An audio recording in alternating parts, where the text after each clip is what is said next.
m'as dit que je suis béni. Oh, je reçois. Que ton ciel est ouvert pour moi. Oh, je reçois. Tu m'as dit que je suis prospère. Oh, je reçois. Que l'abondance sera mon partage. Et pour ma vie, et pour ma femme. Si tu as l'amour de Dieu en toi, tu vas vers les perdus, tu vas aller braver tout ce que les gens vont dire. Quand on dit pour Jésus, oh cet homme, il est avec des gens de mauvaise vie. C'est donc quand cela se parle de toi, mais ça ne doit pas t'arrêter. Le gardien, celui qui sait braver les dangers, qui prend le risque pour aller sauver une âme. La femme de Dieu est sur nous.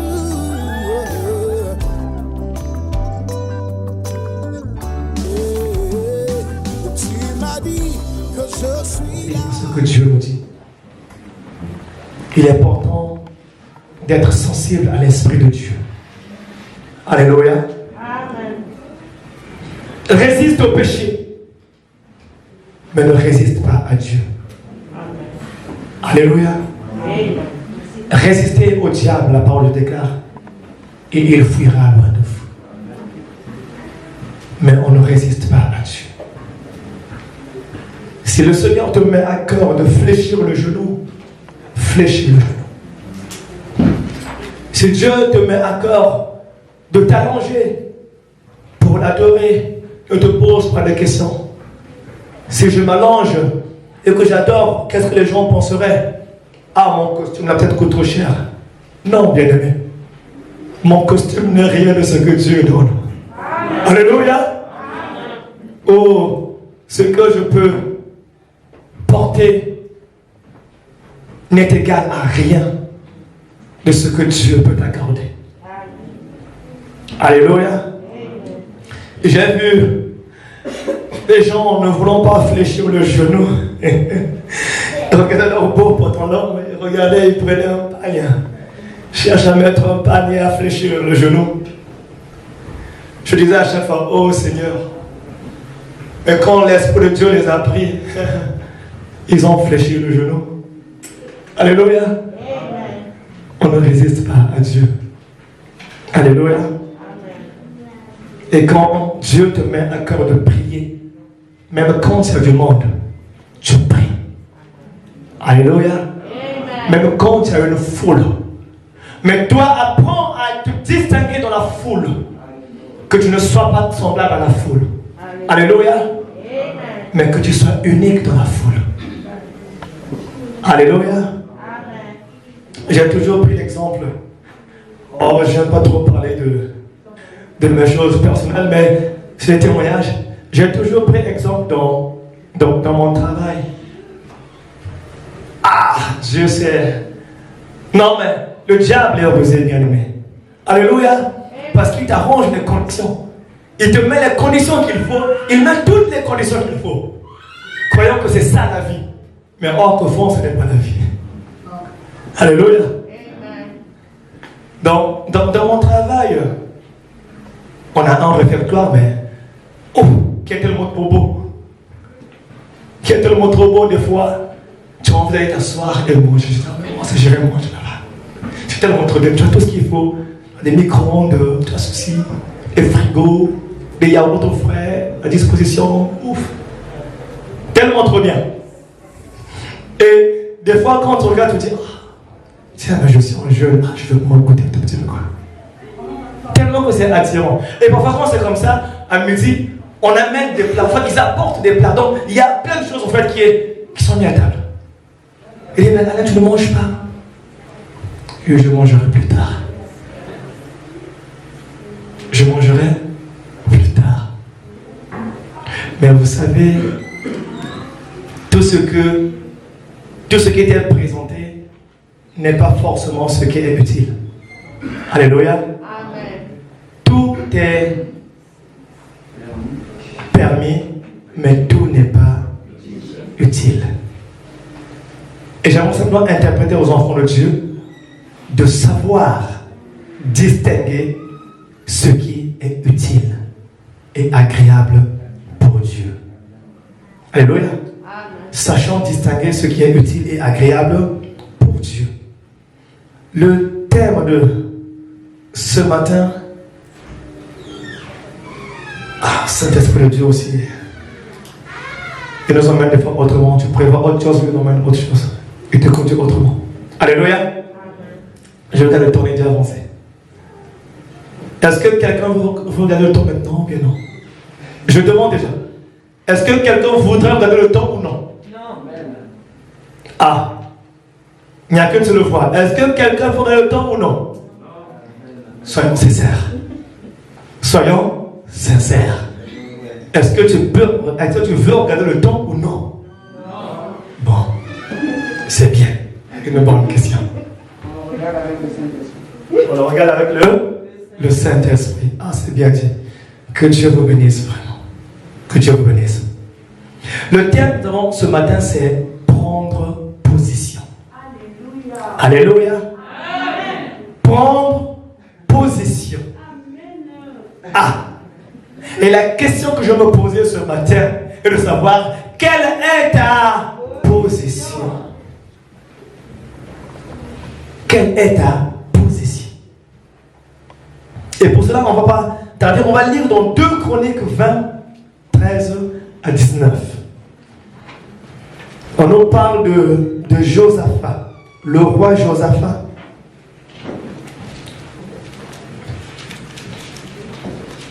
Avec tous les Judéens et Jérusalem.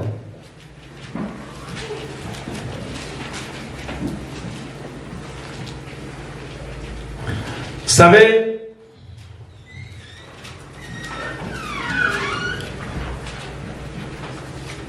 le Seigneur m'a mis à cœur d'écrire 2-3 mots en disant que si tu veux vivre en sécurité,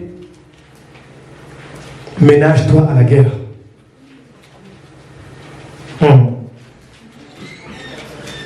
Si tu veux vivre en sécurité, ménage-toi à la guerre. Pourquoi? Parce que simplement, quand tu es ménagé à la guerre, tu ne dormiras pas. Mais tu chercheras à prendre position. Très souvent, nous avons dit que Dieu fera. Dieu fera. Non, il faut faire attention. Alléluia. J'ai toujours dit qu'il faut faire attention. Il faut faire attention. Dieu fera. Dieu fait tout. Il y a le maître et les circonstances.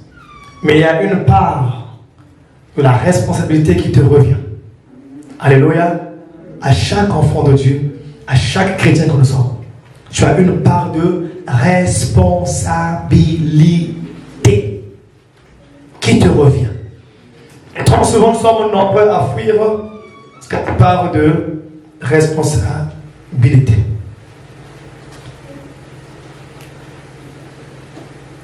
Dieu fera certes, oui, on ne refuse pas. Mais tu dois prendre une position qui fera que Dieu puisse faire quelque chose. Alléluia. Dieu ne fait rien lorsqu'on est paresseux. D'abord, il est écrit dans le proverbe que Dieu n'aime pas les paresseux. Et si on est paresseux, Dieu ne fera rien. Mais si nous travaillons, Dieu fera quelque chose. Donc, pour que Dieu puisse faire, il faudrait accorder à Dieu une position qui fera qu'il puisse faire quelque chose pour toi. Alléluia. Une position qui t'amène à fléchir le genou, à prier, à demander la présence de Dieu, à faire tout ce qui regarde Dieu et tout ce que Dieu agrée.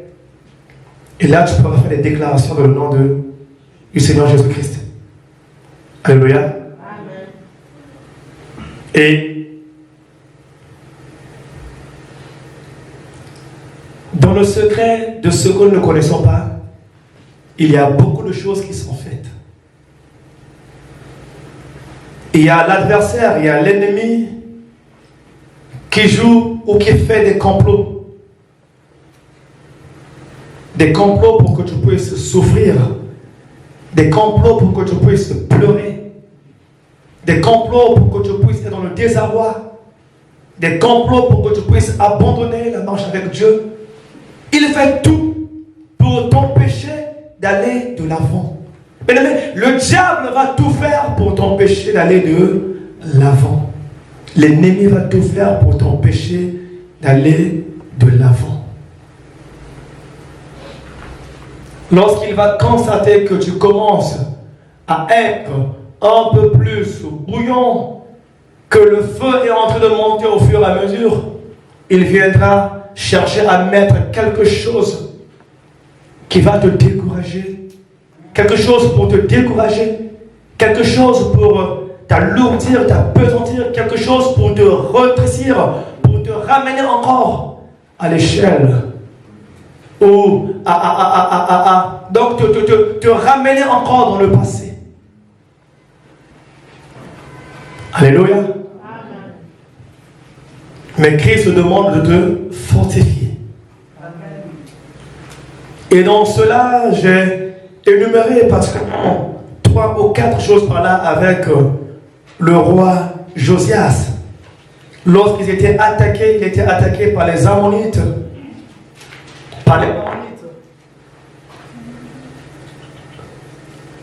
Ils avaient une douleur, ils ressentaient une douleur au fond d'eux, c'était dur, c'était compliqué. Ils étaient attaqués de tous côtés, pas d'issue.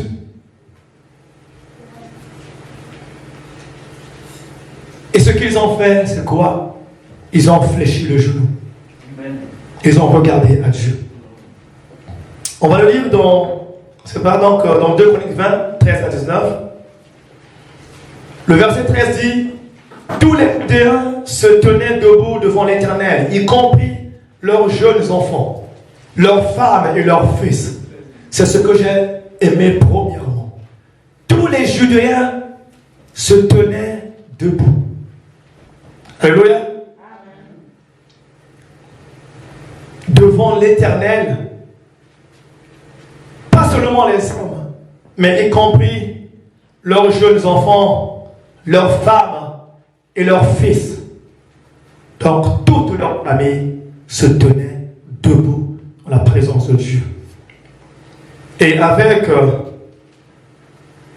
le Covid ou la Covid, d'ailleurs on ne sait même plus quel article donner à cette maladie. Voilà, vous voyez l'ambiguïté?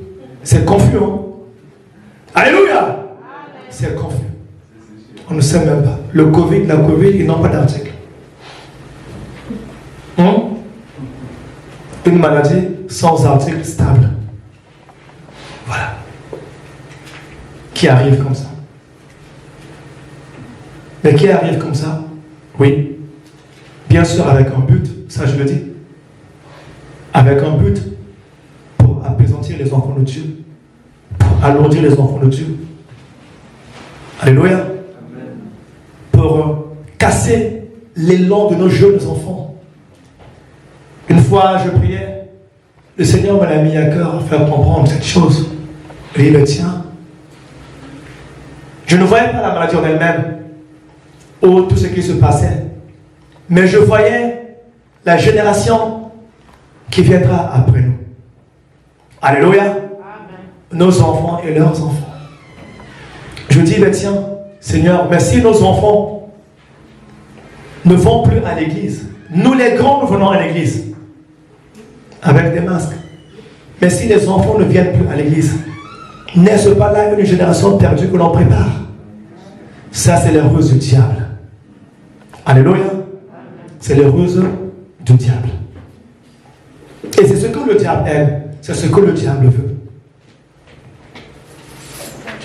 Lorsqu'il voit qu'il y a quelque chose, il vient chercher à casser afin d'empêcher toute la génération d'avancer. Mais il n'est pas dit que le diable il est au contrôle. Il est écrit que Dieu est au contrôle de toutes choses. Alléluia. Voilà le bon côté des choses. C'est que Jésus-Christ est au contrôle de toutes choses. Donc je ne sais pas d'où vient la maladie. Je ne sais pas d'où vient le fléau, mais je sais une chose, que ce fléau me donne la force de prier davantage. Parce que ce fléau me fait comprendre une réalité, qu'il y a un danger qui guette il faut faire attention. Alléluia. Donc tous avec leurs fils et leurs femmes étaient venus implorer Dieu. Au 14, on dit, alors l'Esprit de l'Éternel reposa au milieu de l'assemblée sur Jacasiel, fils de Zacharie et descendant de Benaja, Géel et Matania. C'était un lévite, un sacrificateur, un descendant d'Azaph. Nous savons que Azaph a beaucoup écrit les cantiques de louanges, les psaumes. Alléluia. Jacasiel dit, premièrement, soyez attentifs. Alléluia. Amen. Soyez attentifs. Et c'est le premier point que j'ai souligné, que tu sois attentif. C'est-à-dire qu'il y a tantôt quatre points que je vais énumérer, mais la première des choses, ou le premier point, c'est faire attention. C'est être attentif. Et bien souvent, ce qui vient casser et ce qui manque parfois aux enfants de Dieu, c'est d'être attentif. Nous sommes des fois emmenés dans les diverses choses, dans la distraction, et on se perd parfois. On ne sait même plus des fois qui on est, tellement emporté dans la distraction, dans les querelles, dans les divisions, dans les situations des problèmes. Toutes ces choses nous emmènent dans des distractions, en fait. Le temps que tu allais prier, le temps que tu allais peut-être jeûner, tu es pris par autre chose. À tel point que tu ne fais pas attention à ce que Dieu dit. Ce que nous devons savoir, c'est que celui qui est attentif apprend à faire le constat. Alléluia. Amen. Si tu es attentif, tu apprendras à faire le constat. Regardez, dans la Genèse 1 dit, l'Esprit de Dieu se mouvait au-dessus des eaux. Et quand l'Esprit de Dieu a regardé, quand l'Esprit de Dieu a fait, on peut traduire que l'Esprit de Dieu a fait attention à tout ce qu'il voyait, il s'est rendu compte que la terre était informe et vide. Il a dit non, elle ne peut pas rester comme ça. Il faut que cette terre soit habitée. Amen. Et l'œuvre de la création a commencé. L'œuvre de la création a commencé par l'attention. Alléluia.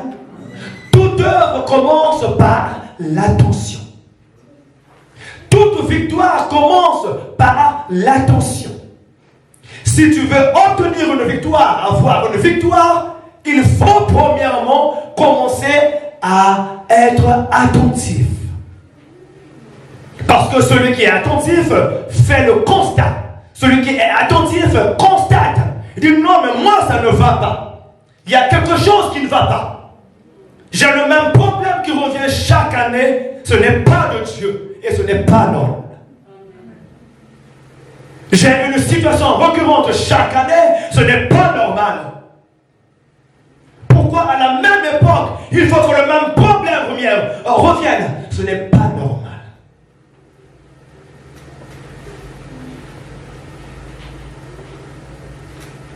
Je dors, je fais des rêves, que je me trouve loin. Tu dors, tu fais des rêves, que tu allais manger un mouton. Tu dors, tu fais des rêves, que tu voyages et ça ne te dit rien. Non, bien-aimé, il faut être attentif. Ce n'est pas de Dieu. Ce n'est pas de Dieu. Tu dois être attentif. Si tu veux avancer avec Dieu, si tu veux évoluer avec Dieu, tu dois être attentif. Apprendre à faire le constat. Alléluia. Amen. Il faut demander bien sûr à l'Esprit de Dieu pour t'aider à discerner. Sinon tu penseras que tout est normal. Tout est normal.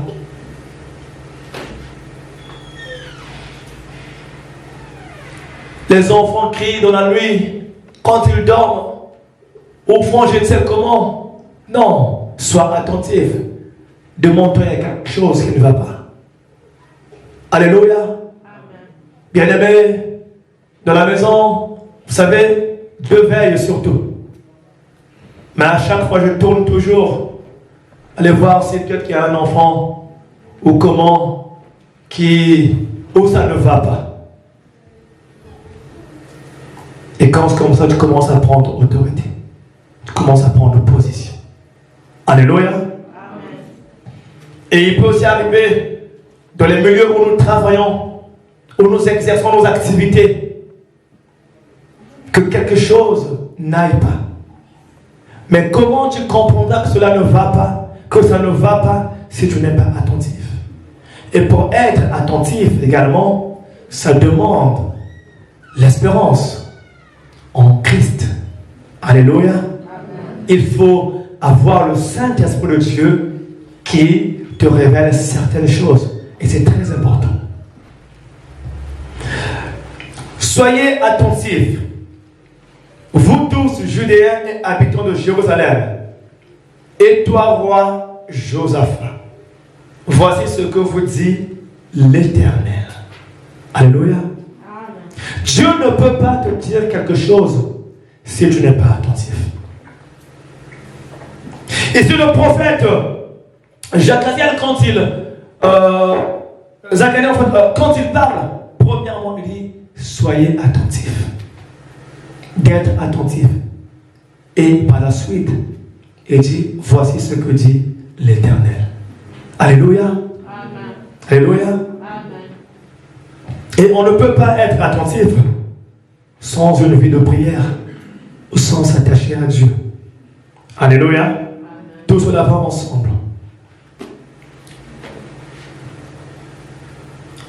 Quelqu'un peut prendre Psaume 18, verset 35. C'est le même, hein? Psaume 18, verset 35. Cela est aussi écrit pour ceux qui veulent lire dans 2 Samuel 22, 35.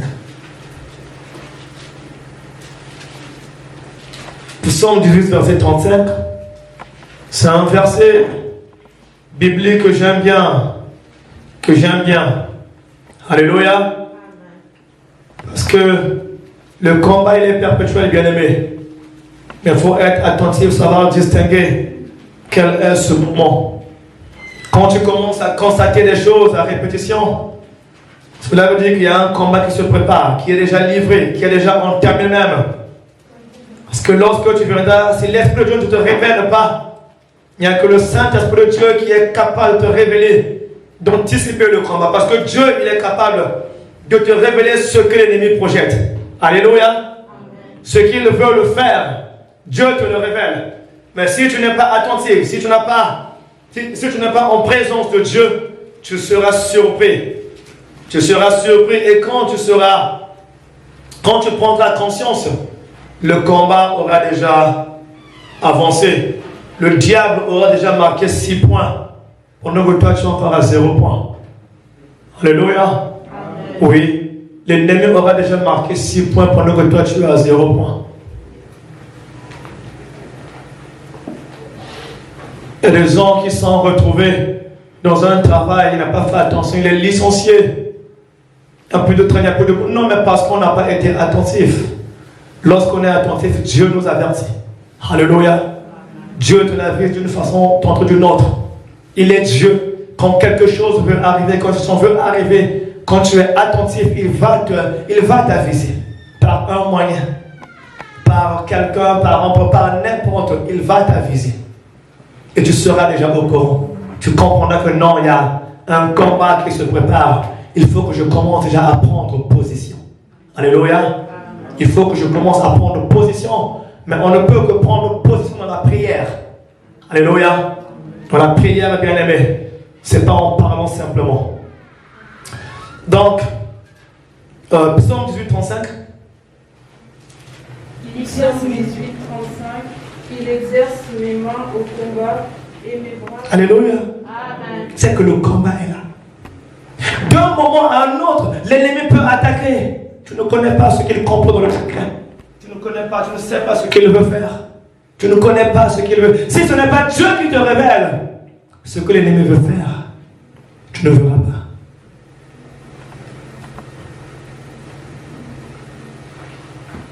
Et mes bras tendent l'arc de bronze. Peut-être que l'arc de bronze, c'est l'arc des reins dans d'autres versions. Et c'est quoi? Les reins est dur et résistant. Alléluia. Amen. Les reins est implacable. Et cela symbolise simplement la force de la vérité et de la connaissance. Lorsque tu connais la parole de Jésus-Christ, tu deviens fort, bien-aimé. Alléluia. Amen. Je répète, lorsque tu connais la parole de Christ, tu deviens fort. Amen. Alléluia. Amen. Ne vous lassez jamais à méditer la parole de Dieu. Ne vous lassez jamais à apprendre à écouter la parole de Dieu. Ne vous lassez jamais. Ne vous fatiguez pas, bien-aimé. Plus que tu apprends, plus que ta force augmente. Alléluia. Parce que plus que tu apprends dans la parole de Dieu, plus que tu auras envie d'être dans la présence de Dieu. Et quand l'envie dans la présence de Dieu augmente ta force, Dieu augmente la force en toi. Et quand cette force augmente, Dieu augmente au fur et à mesure l'onction en toi. La capacité qu'il faut. Et c'est pourquoi, lorsque l'ennemi viendra, l'Éternel va t'aviser. Il va te dire, non, mais regarde ce qu'ils veulent faire. Leur complot.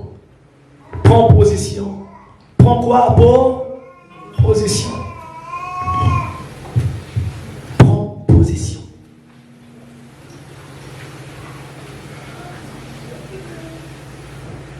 Et les gens disaient à le reflet du soleil.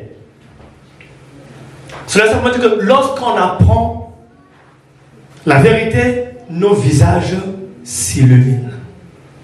Vous voyez, lorsque on peut lire dans Exode 34, verset 29, où on parle de Moïse, quand il est descendu de la montagne. Alléluia, on va le lire quand même.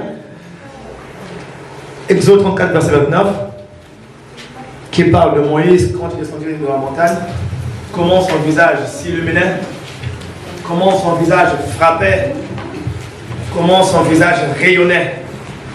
Dans d'autres versions, on met rayonnait. Alléluia. Donc Moïse descendit du mont Sinaï, les deux tables du témoignage à la main. Il ne savait pas que la peau de son visage rayonnait parce qu'il avait parlé avec l'Éternel. Alléluia. Amen. Lorsque tu parles avec l'Éternel, ton visage rayonne. Lorsque tu parles avec l'Éternel, ton visage rayonne. Je reprends, lorsque tu parles avec l'Éternel, ton visage rayonne. À chaque fois que tu vas dans la prière et que tu ressors, ton visage rayonne.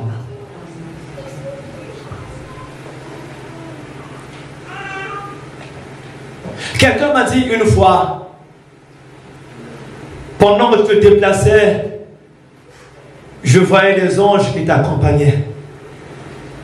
Alléluia. Amen. C'est ce que Dieu fait pour nous. Amen. Alléluia. Amen. Quand tu es dans la présence de Dieu, quand tu vis Dieu, quand tu respires Jésus-Christ, amen. Alléluia. Amen. N'importe où tu iras, tu vas rayonner. Amen. Tu vas rayonner. Et il y aura même des combats que tu ne comprendras pas. Parce qu'à la place, en réalité, Dieu combattra pour toi. Amen. Alléluia. Amen. Mais Dieu a dit, exerce-toi pour le combat. J'exerce tes mains pour le combat. Parce que Dieu n'aime pas les fainéants. Dieu n'aime pas ceux qui croisent les bras. Mais il faut que tu prennes position. Il faut que tu apprennes à prendre position. Il faut que tu apprennes plutôt à prendre position.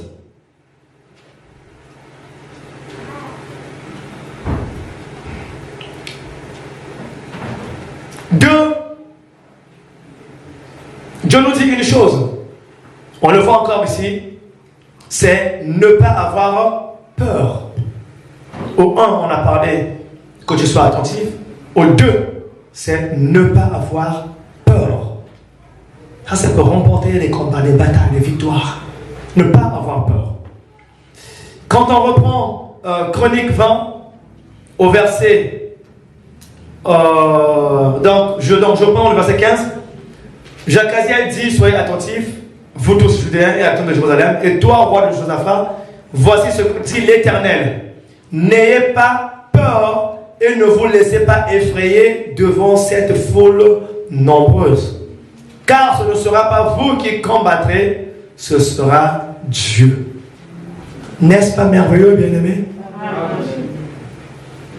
N'est-ce pas merveilleux, bien-aimé?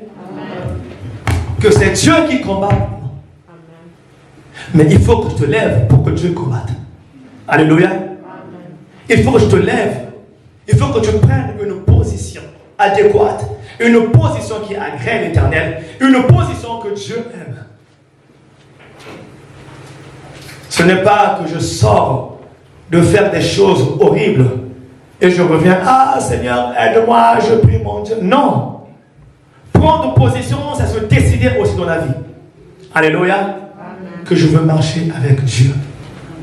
Que je voudrais abandonner le péché et suivre Jésus. Que j'aimerais m'abandonner totalement et entièrement à Dieu. Et que j'aimerais passer mon temps avec le Seigneur dans les instants de prière, dans les instants de jeûne, dans tous tes sens. C'est-à-dire, faites toutes sortes de prières et de supplications. Alléluia. C'est ce que Dieu nous demande de prendre position. Quelle est ta position ce matin? Ou qu'est-ce que tu as résolu prendre comme position? Est-ce que venir simplement dans ce temple et repartir tel que tu étais entré? Est-ce que c'est venir simplement et repartir dans les choses que je ne peux même pas citer ici? Est-ce que c'est venir en ce lieu glorifier Dieu le matin et repartir dans des choses qui nous enchaînent dans le péché, dans le mal? Ou c'est être déterminé?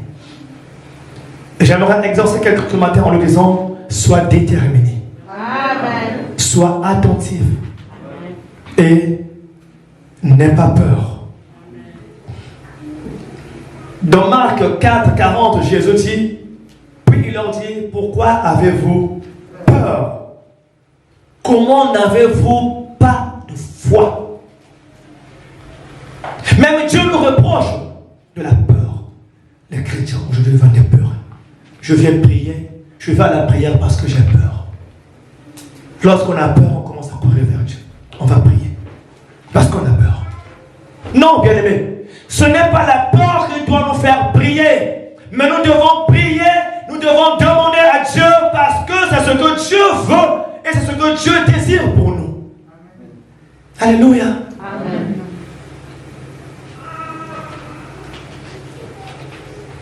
Et le troisième point nous parle bien sûr de prendre position et se tenir là. Dis à ton voisin, tiens-toi là. Au bon endroit. Et d'ailleurs, demande-lui encore, tu es où? Demande à ton frère, tu es où? À ta soeur, tu es où? Où es-tu? C'est une bonne question, bien aimé. Des fois, c'est important de se réexaminer. Alléluia. C'est une bonne question parce que Dieu avait posé cette question à Caïn.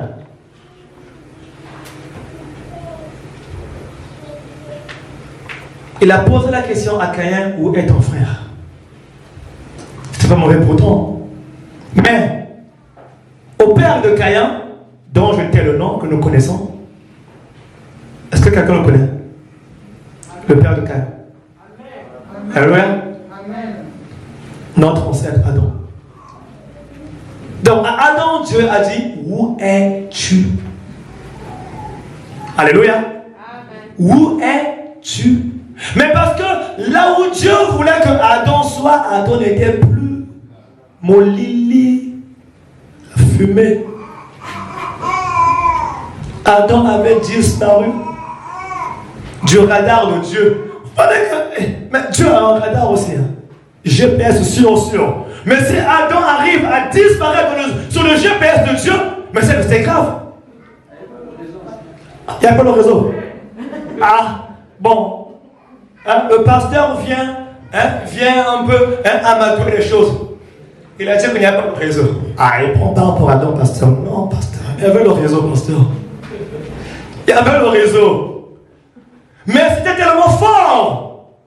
Très fort. Adam avait disparu sur le radar de Dieu. Bien-aimé, ne disparais pas sur le radar de Dieu, bien-aimé. Ne disparais pas sur le GPS de Dieu, mais sois visible.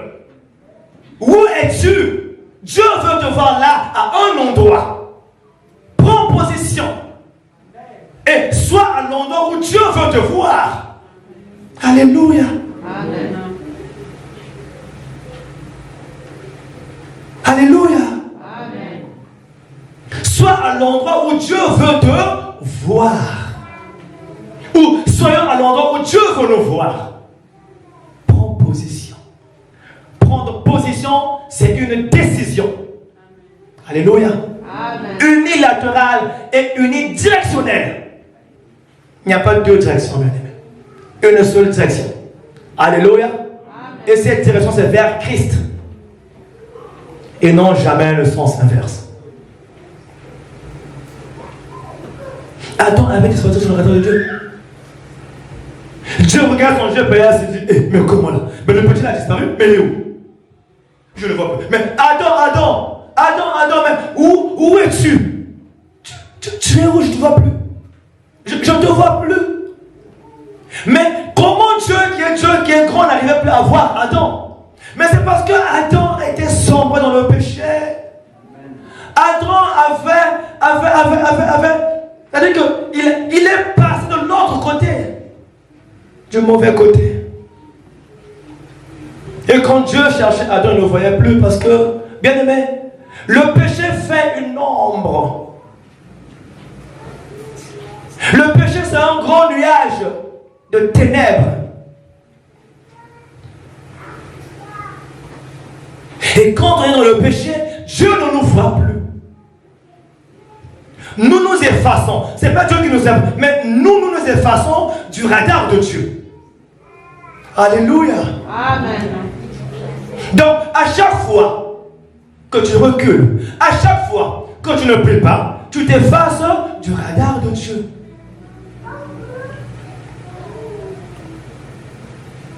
Voilà pourquoi Christ a dit, ou le Père a dit, non, qui enverrai-je? Il a envoyé Jésus afin de nous remettre sur le radar de Dieu. Amen. Voilà pourquoi toi et moi aujourd'hui, nous sommes visibles. Amen. Dieu peut nous voir, mais il nous voit à travers Christ. Alléluia. Amen. Il nous voit à travers Christ. Et Christ pour nous devient comme un miroir, une glace qui fait passer de la lumière. Alléluia. Amen. Dieu est là, Christ est là et nous sommes là. Et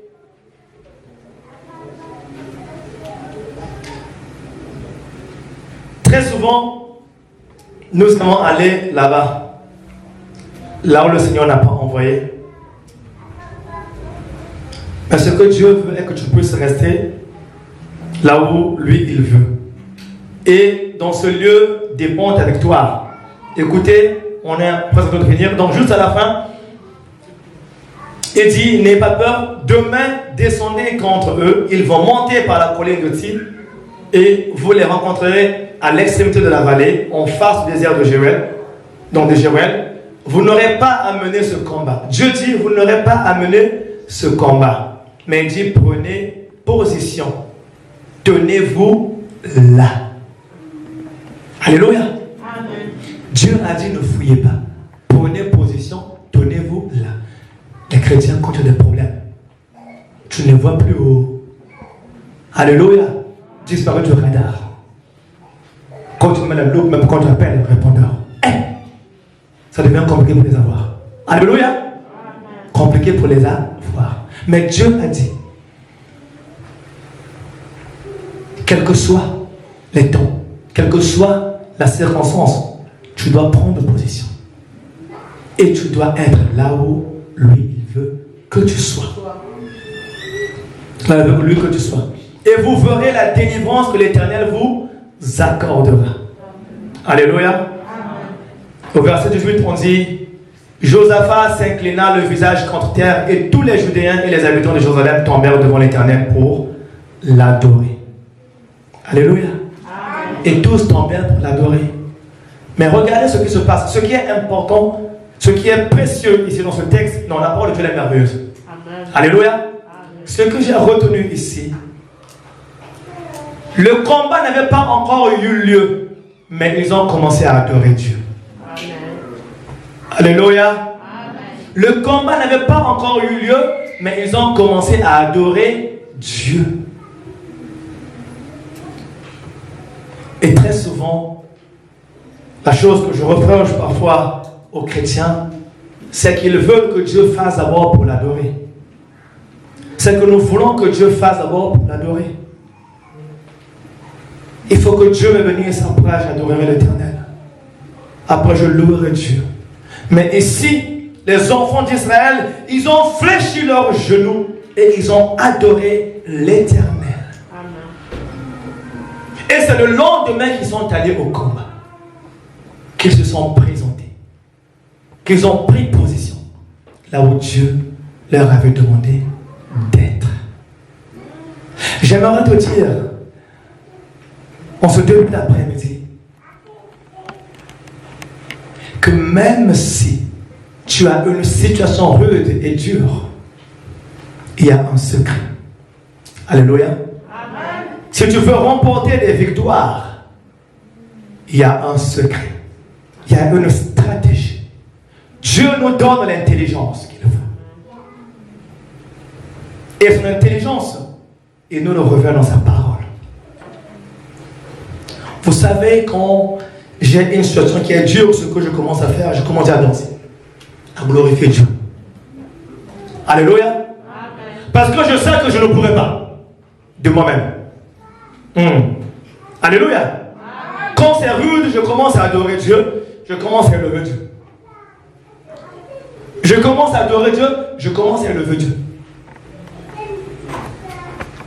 Sans attendre quoi que ce soit. Parce que je sais que la suite, c'est Dieu qui fera. Amen. Alléluia. Amen. Donc, savoir prendre position, c'est savoir être. Savoir s'accorder avec Dieu par rapport à sa vie également.